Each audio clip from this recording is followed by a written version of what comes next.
আসসালামু আলাইকুম। আমি তোফাউল জুবাইদ, অধ্যয়ন করছি প্রথম বর্ষ Sylhet MAG Osmani medical college. তো আজকে হচ্ছে আমার ছোট একটা গাইডলাইন ভিডিও, যারা মেডিকেল অ্যাডমিশন দিবা তাদের জন্য, মানে যারা অ্যাডমিশন প্রিপারেশন নিচ্ছে তাদের জন্য।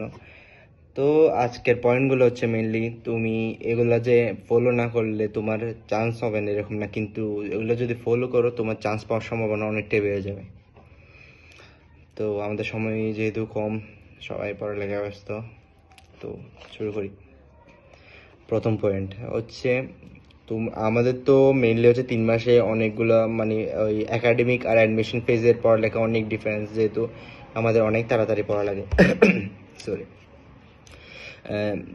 যেহেতু অনেক তাড়াতাড়ি পড়া লাগে, আমরা হচ্ছে বইয়ের পাতা কুলিয়ার পড়তে শুরু করি।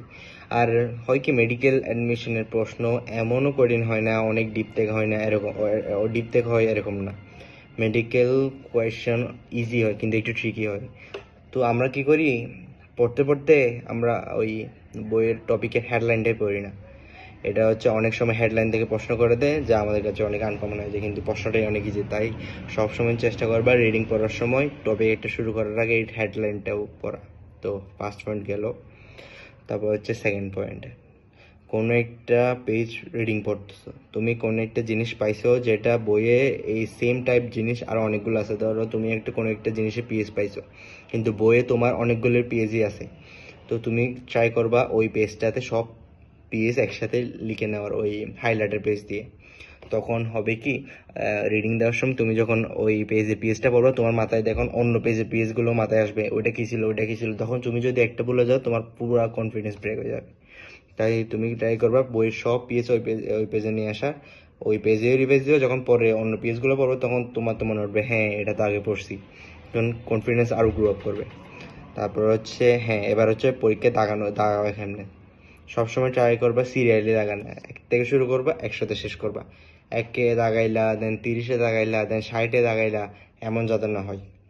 এমন করলে তোমার হয়তো মনে হবে হ্যাঁ আমি যেটা যেটা আগে পারছি ওটা দাগাইছি, যেটা যেটা বাবা লাগবে ওটা পরে দাগাইছি, আমার টাইম আমার টাইম অনেক সেভ হয়েছে, এরকম কিন্তু না।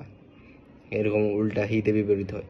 তাই চেষ্টা করবে 1 নাম্বার থেকে শুরু করবে, একসাথে শেষ করবে। আরেকটা হচ্ছে মেইন পয়েন্ট, কোনো প্রশ্ন আটকে থাকবে না। প্রথম রাউন্ড তুমি ট্রাই করবে যেটা যেটা পারো ওটা ওটা দাগাবে। 1 নাম্বার পারতেছো দাগাইছো, 2 নাম্বার পারতেছো দাগাইছো, 3 নাম্বার একটু কনফিউশন আছে দাগাবে না, 4 নাম্বার চলে যাবা। 4 নাম্বার দাগাইছো, 5 নাম্বার চলে যাবা, 5 নাম্বার একটু কনফিউশন আছে দাগাবা না, 6 নাম্বার চলে যাবা, 7 নাম্বার জায়গা পারো দাগাবা। যদি এমন হয় যে 1 থেকে 20 কিছুটাই পারতেছো না, একদম স্কিপ, 21 থেকে শুরু করে দিবা। 21 নাম্বার পারতেছো, 21 নাম্বার দাগা দিবা, 21 থেকে শুরু করে 22, 23, 24, 25 এভাবে এগিয়ে থাকবা। বুঝছো? হ্যাঁ, কোনো সময় এই কাজটা করবে যে 1 নাম্বার পারতো, 2 নাম্বার হ্যাঁ আমি পড়ছি কিন্তু আমার মনে হচ্ছে এটা একটু ভাবি আমার মনে উঠবে, এই কাজটা জীবনে করবে না। পরে তুমি লাস্টে তোমার 5-10টা প্রশ্ন, এই একটা প্রশ্নের জন্য এই 5-10টা প্রশ্ন তোমার ছেড়ে আসা লাগবে। তুমি ফার্স্ট রাউন্ড একবার ফিনিশ করবা, সেকেন্ড রাউন্ডে গিয়ে দেখবা যেগুলো পারতেছো না ওখান থেকে অনেকগুলো তোমার মাইন্ডে চলে আসছে, অনেক কিছু পারে যাওয়া। এরপর আরেকটা কথা বলি হচ্ছে, তোমরা অ্যাডমিশনে এমন সিরিয়াস হয়ে যাও, তোমরা দিনে 3 ঘন্টা ঘুমাও না, 4 ঘন্টা ঘুমাও না। এসব কি ভাই? তোমার তোমার বডির একটা নিড আছে, ওই নিড তোমার পূরণ করা লাগবে। তোমার দিনে অন্তত 7 ঘন্টা তোমার ওয়েল স্লিপ থাকা লাগবে, তোমার মাইন্ড ফ্রেশ করার জন্য, মাইন্ড যাতে রিল্যাক্স থাকে ওই জন্য। এখানে মেডিকেল অ্যাডমিশনে প্রায় তোমার মুখস্থ করা, এই মুখস্থ জিনিসটা তোমার মাইন্ডে থাকার জন্য হলেও তোমার পরিমাণ মতো ঘুমানো লাগবে। বুঝছো? একদম ঘুম টুম বাদ দিয়ে, খাওয়া দাওয়া বাদ দিয়ে, সব কিছু বাদ দিয়ে এবং পড়ালেখা কোনো কাজে আসে না। এরপর হচ্ছে প্রয়োজন অতিরিক্ত পড়া। তুমি একটা বই পড়তে পারতেছো না, তুমি কি করতেছো, 14টা বই নিয়ে টানাটানি করতেছো। এটা কোনো কথা? 14টা বই নিয়ে টানাটানি করে একটা বই যা পারতা, 14টা বই পড়ে একটা বইয়ের সমানও পারবে না তুমি, কোনো কিছুই মনে থাকবে না। তাই একটা বই সুন্দর করে শেষ করবা। একটা বই যদি যখন দেখা যায় তুমি একটা ভুল না করে পারতেছো, তখন তুমি অন্য বইয়ের ইনফরমেশনগুলো দেখবা। মানে ওটা সবার জন্য না, তুমি একটা বই সুন্দর করে শেষ করো, তুমি টিকে যাবা ইনশাল্লাহ।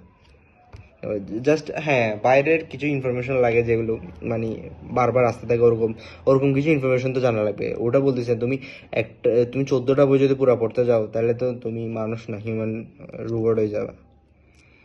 তারপর হচ্ছে অনলাইন পাস্ট কন্টেন্টের মাঝে হারিয়ে না যাওয়া। তুমি অনলাইন হচ্ছে একটা সমুদ্র, সমুদ্রে তুমি এমন ইনফরমেশন পাবা যে হ্যাঁ এটা তো আমার মেডিকেল আসতে পারে, এটা আমার মেডিকেল আসতে পারে, সব প্রশ্নই তো লাগে আসতে পারে। তুমি সবই পড়া শুরু করে দিলে, অনলাইনে যা আসে তুমি বইয়ের পড়া না পড়ে অনলাইনে জাস্ট এই ভাই কোচিং থেকে এটা দিচ্ছে, এই ভাই কোচিং থেকে এটা দিচ্ছে, এই ভাই কোচিং থেকে এটা দিচ্ছে, জাস্ট তুমি এগুলো সেভ করতেছো মোবাইলে, ফোনে সেভ করতেছো, হ্যাঁ আমি পরীক্ষার আগের দিন এগুলো রিভাইজ দিব, কিন্তু এসব আসলে কোনো কিছু হয় না। তাই এটা দেখে মাস্ট তোমার কেয়ারফুল থাকা লাগবে। হ্যাঁ, এরপর হচ্ছে আর একটা তোমার মোটিভেশন টাইপ কথা বলি, একটা অল্টারনেটিভ ভেবে রাখবা। হ্যাঁ, জীবনের কোনো অল্টারনেটিভ নাই ওটা তুমি জানো, কিন্তু তবুও ভেবে রাখবা। তুমি যদি ভাবো যে হ্যাঁ মেডিকেল অ্যাডমিশনে না টিকলে তো ভাই আমার জীবন শেষ, তাইলে তুমি এমনি টিকবা না। পরীক্ষার হলে যায় তোমার এমন নার্ভাসনেস কাজ করবে, এমন ভয় লাগবে তোমার, তোমার হাত পাতে খাওয়া শুরু করে, যা মনে পড়ছে রবীন্দ্রনাথের জন্মশালা তোমার মনে উঠবে না। ওরকম হয়েছে আমার, আমি এটা দেওয়া দিলে আমার হচ্ছে নটর ডেমের অ্যাডমিশন টাইমে আমি এমন সিরিয়াস হয়ে গেছিলাম যে আমার রবীন্দ্রনাথের জন্মশৈলী মনে ওঠে না। তো কোনো কিছু নিয়ে এভাবে সিরিয়াস হওয়ার দরকার নেই। তুমি সবসময় নিজের মনের মধ্যে একটা অলরেডি হ্যাঁ মেডিকেলে না হলে হয়তো আমার ওখানে হবে, কিংবা এইটাতে করে আমি অনেক সাইন করতে পারবো, এভাবে কিছু। হ্যাঁ ওটা তো না পড়ো, তোমার ড্রিম মেডিকেল থাক, কিন্তু তবুও একটা অল্টারনেটিভ, মানে নিজে ফাঁকি দেওয়ার মতো ওরকম অল্টারনেটিভ পর্যন্ত তুমি রেডি রাখবা। তারপর হচ্ছে কনফিডেন্ট থাকা। মেডিকেলে সবচেয়ে যেটা করতে হবে ওটা হচ্ছে নিজের কনফিডেন্স গ্রো আপ করার ট্রাই করবে। যে কোনো ট্রিপ যেগুলো আছে সব ট্রাই করো, সব অ্যাপ্লাই করে তোমার কনফিডেন্স বুস্ট আপ করা লাগবে। যার কনফিডেন্স যত বেশি থাকবে পরীক্ষার হলে সে বাজে না।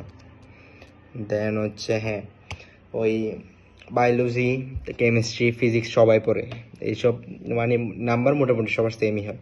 এগুলো হচ্ছে তোমার এনশিওর করে তুমি টিকবা কি টিকবা না, কিন্তু কত ভালো মেডিকেল পাবা এটা ইনশিওর করা হচ্ছে তোমার জিকে অ্যান্ড ইংলিশ। সো প্রতিদিন ট্রাই করবে 20 থেকে 30 মিনিট জিকে আর ইংলিশের জন্য টাইম দেওয়ার, এটা মাস্ট। এরপর হচ্ছে ধর্মীয় কাজ।